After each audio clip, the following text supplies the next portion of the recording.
अस्सलाम वालेकुम नाज़रीन, आप देख रहे हैं इल्म की बात। हमारा आज का टॉपिक है औरत के पर्दे के हवाले से एक आयत करीमा में, जिसका तर्जुमा कुछ यूं है, जो औरत नामहरम को दिखाने के लिए आंखों में सुरमा लगाती है, अल्लाह ताला उसके चेहरे को सयाह करेगा और उसकी कब्र को दोज़ख का गड्ढा बना देगा। एक और जगह रिवायत में दर्ज है कि मेराज की रात रसूल करीम सल्लल्लाहु अलैहि वसल्लम ने औरतों का एक ग्रोह पस्तानों के बल लटकाया हुआ देखा, जिसके नीचे आग जलाई जा रही थी। तो पूछने पर मालूम हुआ ये वो औरतें हैं जो गैर को दिखाने के लिए बनाव सिंगार करती थीं। ख़वातीनो हजरात, इल्म की बात देखने वालों के लिए एक गुजारिश है, आपने अगर अभी तक हमारा चैनल सब्सक्राइब नहीं किया तो बराए मेहरबानी कर लीजिए और बेल आइकन को भी प्रेस कर दीजिए, ताकि हमारी नई आने वाली वीडियो की अपडेट आपको बर वक्त मिल सके। नाज़रीनो सामीन, नसायात की तारीख बड़ी दर्दनाक कर्बनाक है।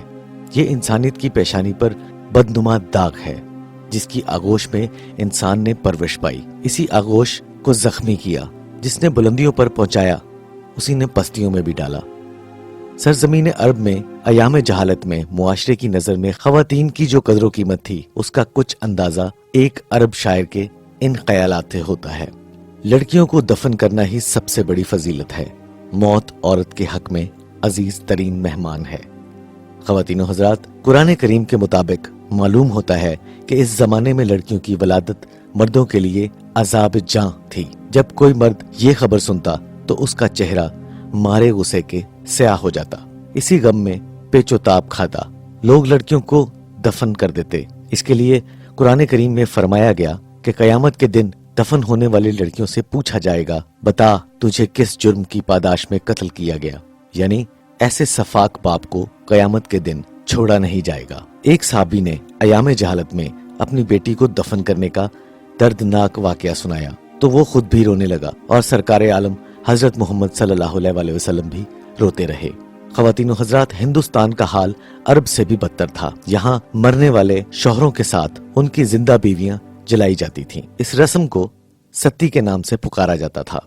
फ्रांस के एक मशहूर मौरख ने बयान में लिखा है, ये रस्म हिंदुस्तान में आम हो चली थी। यूनानी मौरख ने इसका जिक्र किया है। इब्ने बतूता जब हिंदुस्तान आया तो इसने ये वहशतनाक मंजर खुद देखा, जिसने अपने सफरनामे में जिक्र किया है ऐसा ही एक मंजर देखते देखते वो बेहोश होकर घोड़े से जमीन पर गिरने लगा तो लोगों ने संभाल लिया। 1839 में लॉर्ड बेंटन ने सती होने या सती में मदद देने को जुर्म करार दे दिया। फिर भी माजी करीब में हिंदुस्तान में एक ऐसा वाकया पेश आया जिसमें शौहर की लाश के साथ इसकी जिंदा बीवी को फूंक दिया गया। ये खबर सारी दुनिया में सुनी गई। ख़वातीनो हज़रात, यूरोप भी इस मामले में किसी से पीछे नहीं रहा। वहाँ 1494 और 1521-22 में जादूगरी के इल्जाम में सैकड़ों औरतों और बच्चों को ज़िबा कर दिया गया। बकौल एक अंग्रेज ईसाई के दुनिया में 90,000 औरतों को मुख्तलिफ नामालूम इल्जामात में जिंदा जला दिया गया। ख़वातीनो हज़रात, आजकल बोस्निया में मुसलमान औरतों के साथ जो सफाकाना सलूक कर रहे हैं, सुन सुनकर रूह कांप जाती है। और इसी तरह अमेरिका में, जिसका शुमार तरक्की याफ्ता बर्रे आज़म में किया जाता है, वहाँ औरतों के साथ जो सलूक किया जा रहा है, शायद तारीख के किसी दौर में ऐसा सलूक नहीं किया गया। हर 5 मिनट के बाद एक औरत का दामन अस्मत तार तार किया जाता है। यानी 24 घंटे में अस्मत जरी के 288 हादसात रूनुमा होते हैं। ख़वातीनो हजरात, आप खुद अपने ज़मीर से पूछें, ये जन्नत है या जहन्नुम है? मुख्तलिफ जराइम की तादाद इससे भी ज्यादा है। 24 घंटे में 1800 जराइम का इर्तिकाब किया जाता है।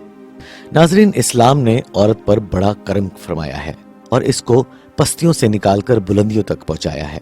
और ऐसा रऊफुर रहीम रसूल करीम सल्लल्लाहु अलैहि वसल्लम मबूस फरमाया, जिसने दुनिया की चीजों में खुशबू और औरत को पसंद फरमाया।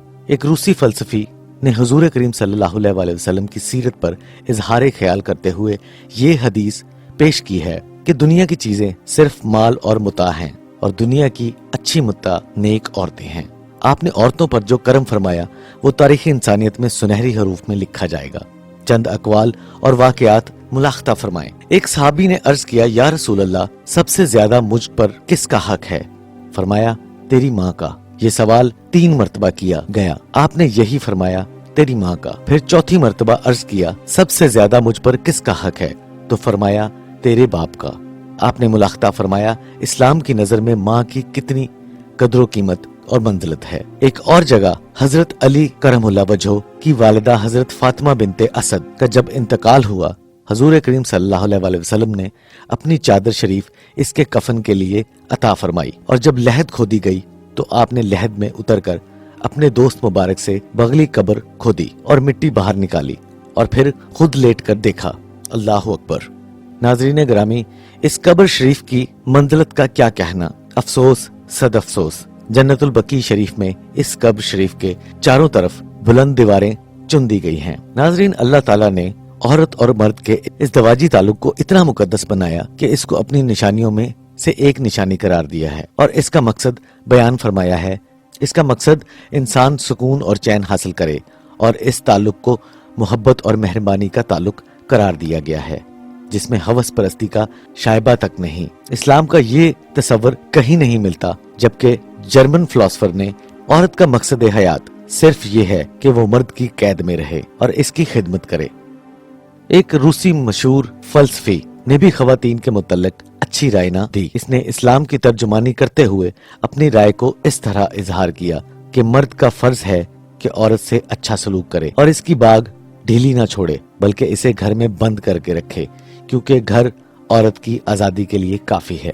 اللہ تعالیٰ نے عورتوں کو بڑی رعایتیں دی ہیں۔ ناظرین، آپ نے ملاحظہ فرمایا کہ قرآن حکیم ہم سے کس قدر شرم و حیا اور غیرت اور ہمت کا تقاضا فرماتا ہے۔ ایک روسی فلسفی نے بھی سج بن کر خوشبو لگا کر عورتوں کے باہر نکلنے کے متعلق یہ حدیث پیش کی کہ جب پیش کی ہے، جس میں حضور کریم صلی اللہ علیہ وسلم نے ارشاد فرمایا جو عورتیں خوشبو لگا کر گھر سے نکلیں پھر اس غرض سے لوگوں کے پاس سے گزری کہ وہ اس کی خوشبو سونگھیں، وہ زانیہ ہے، اور جنہوں نے اسے دیکھا ان میں سے ایک ایک کی آنکھ زانی ہے۔ ناظرین، موجودہ حالات بہت تشویشناک ہیں، جس سے گھر میں رہنے اور پردہ کرنے کے لیے کہا گیا تھا وہ بے پردہ گھر سے باہر ہے، اور جس سے دروازہ کھلا رکھنے اور حاجت مندوں کی حاجت روائی کرنے کا کہا گیا تھا وہ بندہ دروازوں اور سخت پردوں میں ہے۔ اسلامی معاشرے کے ہر حاکم افسر کو ہدایت کی گئی تھی کہ وہ دروازہ کھلا رکھے، پھیرے نہ لگائے، مگر یہاں تو رسائی بھی بہت مشکل ہے، کبھی کبھی ناممکن بھی ہو جاتی ہے۔ خواتین کے آداب غیروں نے اپنا لیے، اے کاش ہم عقل سلیم سے کام لیتے۔ قرآن حکیم میں پردے کے متعلق جو کچھ ہدایات دی گئی ہیں، حضرت عائشہ صدیقہ رضی اللہ تعالی عنہا نے اس پر عمل کر کے بہترین نمونہ پیش کیا۔ ازواج مطہرات میں علم و دانش میں کوئی آپ کا ثانی نہیں۔ تاریخ و حدیث سے ہمیں ان واقعات کا علم ہوتا ہے۔ ایک مرتبہ حضرت حفصہ بن عبد الرحمن رضی اللہ تعالی عنہا باریک دوپٹہ اوڑے حضرت عائشہ صدیقہ رضی اللہ تعالی عنہا کی خدمت میں حاضر ہوئیں۔ آپ نے ان کا دوپٹہ چاک کر دیا اور فرمایا اللہ تعالیٰ نے سورہ نور میں کیا فرمایا ہے۔ اس تنبیہ کے بعد دوہرے کپڑے کی چادر منگوا کر حضرت حفصہ رضی اللہ تعالی عنہا کو عنایت فرمائی۔ ایک مرتبہ کسی کے ہاں آپ کو جانا تھا، صاحبہ خانہ کی 2 جوان لڑکیاں بغیر چادر باریک دوپٹہ اوڑھے نماز پڑھ رہی تھی۔ آپ نے ہدایت فرمائی آئندہ دوہرے کپڑے کی چادر اوڑھ کر نماز پڑھی جائے۔ ناظرین، ایک مرتبہ ابن اسحاق حضرت عائشہ رضی اللہ تعالی عنہا کی خدمت میں حاضر ہوئے۔ آپ پردے میں ہو گئیں۔ اسحاق نے عرض کیا میں تو نابینا ہوں، آپ نے پردہ کیوں کیا؟ فرمایا میں تو بینا ہوں، دیکھ رہی ہوں۔ حضور کریم صلی اللہ علیہ وسلم کے عہد مبارک میں خواتین مسجد نبوی شریف میں حاضر ہوتی تھیں اور عیدین کے لیے بھی حاضر ہوتی تھیں، مگر نامناسب حالات کی وجہ سے عہد فاروقی میں خواتین پر پابندی لگا دی گئی اور انہوں نے مسجد نبوی میں آنا بند کر دیا۔ عورتوں پر اسلام کی نظر مشفقانہ ہے، جدید معاشرے کی نظر خالصتاً تجارتانہ ہے۔ سچی بات یہ ہے کہ ہمارے انفرادی اور اجتماعی عظمت و شوق کا دار و مدار صرف اور صرف حضور کریم صلی اللہ علیہ وسلم کی پیروی میں ہے۔ عالمی سطح پر ہماری رسوائی کی سب سے بڑی وجہ دلوں کا عشق مصطفیٰ سے خالی ہونا اور عمل کا سنت نبوی سے عاری ہونا ہے۔ حضرت عمر رضی اللہ تعالیٰ عنہ سے روایت ہے کہ فرمایا کہ اللہ تعالیٰ نے سچ فرمایا ہے، ہم وہ قوم ہیں جس کو اللہ نے اسلام کی بدولت عزت دی۔ नाज़रीन, उम्मीद करते हैं कि पर्दे के हवाले से ये हमारी मुख्तसर सी वीडियो आपके लिए मालूमात का बाइस बनी होगी। हमारी इसी तरह की मजीद मालूमाती वीडियोस देखने के लिए हमारे चैनल को सब्सक्राइब कर लें, और अगर आपने अभी तक नहीं सब्सक्राइब किया तो अब कर लीजिएगा और बेल आइकन को प्रेस करना बिल्कुल ना भूलिएगा। अल्लाह आपका और हमारा हामी नासिर हो। अल्लाह हाफिज।